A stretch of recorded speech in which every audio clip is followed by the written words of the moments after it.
এতক্ষণে নিশ্চয়ই বুঝে গেছেন কিসের ব্লগ এটা। বাড়িতে গিয়েছিলাম, তো আমরা কী কী করেছি সেই ব্লগটা করেছি আর কি। এটা প্রথম দিনের ব্লগ। প্রথম দিনে আমরা গিয়ে কী কী করেছি সেগুলো আজকে দেখাবো। তো এখানে আমরা সবাই অনেক বেশি মজা করেছি। কাজিনদের যেহেতু আমাদের পিকনিক ছিল, আমরা শুধু কাজিনরা এখানে করেছি আর কি। এখানে বড়রা অ্যালাউ ছিল না, মানে বড়দেরকে আমরা বলিনি। আমরা শুধু কাজিনরা প্ল্যান করে তারপর আমরা গিয়েছি।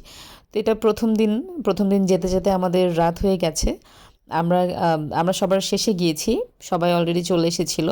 তো এখানে সবাই হচ্ছে যেহেতু রাত হয়ে গেছে, রাতে বিরিয়ানি করবে ফুপু। তো আমরা আসলে আমাদের ফুপির বাড়িতে গিয়েছিলাম আর কি, ছোট ফুপুর বাড়িতে।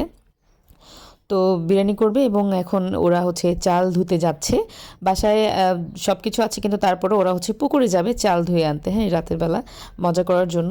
তো এখানে সবাই মিলে হচ্ছে টুকটাক আমরা সবাই এই যে হেল্প করছে ফুপুকে। আর ফুপু হচ্ছে চুলায় বসেছে রান্না বসানোর জন্য। চুলায় বসে নাই, মানে চুলার সামনে বসেছে। তো আমি এসেও একটু রেস্ট করে নাস্তা টাস্তা করে তারপরে হচ্ছে আমরাও হচ্ছে এখানে এই যে ফুপুকে হেল্প করতে হচ্ছে নেমে গিয়েছি। এবং সাথে আমার ফুফাতো ভাইও ছিল, তাকেও আমরা কাজে লাগিয়ে দিয়েছি। আমাদেরকে কাটতে দেখে ও নিজে থেকে এসে এখানে কাটা শুরু করছে। তো ও কাটছে আর আমরা ভিডিও করে নিলাম। ও মোটামুটি আমাদের সাথে সাথে ছিল। ও হচ্ছে আমাদের ফুফাতো ভাই, ছোটটা। আমার ছোট ফুফুর ছেলে দুইটা, তো ও ছোটটা। তো কাটাকুটা শেষ করে সবাই আমরা একটু এখানে বসে বসে রেস্ট করছিলাম। তারপরে রান্নাঘরে চলে যাব। ফুপু ওখানে রান্না করছে, বিরিয়ানি বানাচ্ছে। তো এই যে এখানে ফুপু হচ্ছে বিরিয়ানি বসাই দিছে অলরেডি। আমরা আসার আগেই মাংস টাংস উনি রান্না করে রেখেছে, রেডি করে রেখেছিল।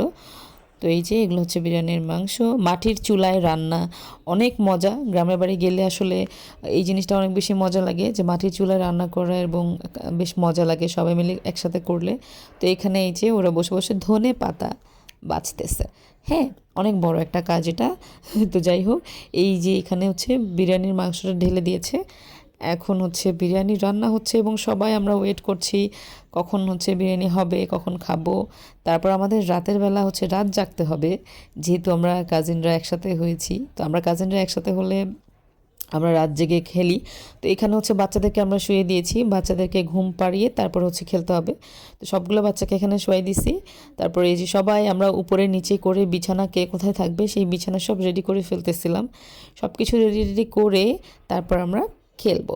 তো এখানে ফুপি আবার খেলার আগে আমাদেরকে এই যে মোয়া নিয়ে আসছিল, মানে এটা পুরো একটা গোটা মোয়া। আমি এরকম মোয়া আগে দেখি নাই, আমি ভাবতাম এরকম ভাঙা ভাঙাই আসলে পাওয়া যায়, নিয়ে আসে। তো ফুফু বলল যে না, এরকমও পাওয়া যায় বড় বড়। এরপর এই যে সবাই বসে আমরা এখানে খাওয়া শুরু করে দিয়েছি। তারপরে আমাদের এখন খেলার পালা। বাচ্চারা সবগুলো ঘুমিয়ে পড়েছে, ওদেরকে ঘুম পাড়িয়ে দিয়েছি। এখন আমরা খেলতে বসেছি। এই খেলাটা এত মজা, কে কার কাছে। এটা কেউ খেলেছেন কিনা জানি না, আমরা সবসময় খেলি। যখনই আমরা একসাথে হই আমরা এই খেলাটাই খেলি, এবং এটা অনেক বেশি মজা লাগে আমাদের কাছে। খুবই ইন্টারেস্টিং খেলাটা, হ্যাঁ। এই খেলাটার হয়তো অনেকে জানেন অথবা অনেকে জানেন না, বাট বেশ মজা। আমরা অনেক মজা করে খেলাটা খেলি। তো যাই হোক, সবাই এখানে হচ্ছে গোল করে আমরা বসে গেছি খেলার জন্য। খেলা স্টার্ট হয়ে গেছে।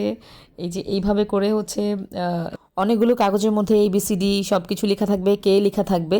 তো ছুঁড়ে মারবে, দেন হচ্ছে সবাই যার যারটা নিয়ে নেবে। এরপরে যার কাছে কে থাকবে সে যে কোনো একজনকে ইশারা দেবে এবং সে জিজ্ঞেস করবে যে কে কার কাছে। তো যে ইশারা দিয়েছে সে নাম্বার পাবে, কে যার কাছে সে তো নাম্বার পাবে, আর যারা যারা বলতে পারবে তারা নাম্বার পাবে। এরকম হচ্ছে খেলার নিয়মটা। তো এটা আমাদের অনেক বেশি মজা লাগে।